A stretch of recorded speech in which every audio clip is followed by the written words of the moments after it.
അടുത്ത 3 മണിക്കൂറിൽ കേരളത്തിൽ വ്യാപകമായ മഴയുണ്ടാകുമെന്ന് കാലാവസ്ഥാ നിരീക്ഷണ കേന്ദ്രം. പത്തനംതിട്ട, ആലപ്പുഴ, കോട്ടയം, ഇടുക്കി, എറണാകുളം, തൃശൂർ, പാലക്കാട്, മലപ്പുറം ജില്ലകളിൽ ഓറഞ്ച് അലർട്ട് പ്രഖ്യാപിച്ചിരിക്കുകയാണ്. മണിക്കൂറിൽ 40 മുതൽ 60 കിലോമീറ്റർ വരെ വേഗത്തിൽ ശക്തമായ കാറ്റിനും സാധ്യതയുണ്ട്. വിവരങ്ങൾ ശ്രീനന്ദയാണ് നൽകുന്നത്. ശ്രീനന്ദ, ഈ ശക്തമായ മഴയും കാറ്റും തുടരും എന്ന് തന്നെയാണോ കാലാവസ്ഥാ നിരീക്ഷണ കേന്ദ്രം വ്യക്തമാക്കുന്നത്?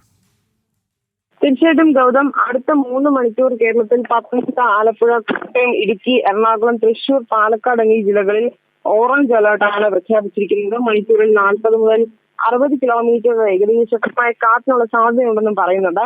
അതേസമയം മഴ മുന്നറിയിപ്പിൽ നൗകാശി പ്രകാരമാണ് ഈ 3 മണിക്കൂറുള്ളത്. അതിന് മുൻപായി പറയുന്നത് 5 ജില്ലകളിൽ ഓറഞ്ച് അലർട്ട് പറഞ്ഞിട്ടുണ്ട്.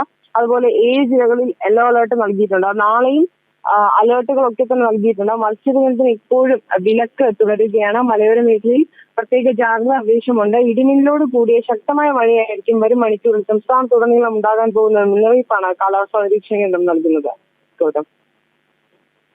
കേരളത്തിൽ വരുന്ന 3 മണിക്കൂറിൽ ശക്തമായ മഴയുണ്ടാകും എന്ന് തന്നെയാണ് കാലാവസ്ഥാ നിരീക്ഷണ കേന്ദ്രം വ്യക്തമാക്കുന്നത്. വിവിധ ജില്ലകളിൽ ഓറഞ്ച് അലർട്ടും പ്രഖ്യാപിച്ചിരിക്കുകയാണ്. ശ്രീനന്ദയാണ് ഈ വാർത്തയുടെ വിശദാംശങ്ങൾ നൽകിയത്.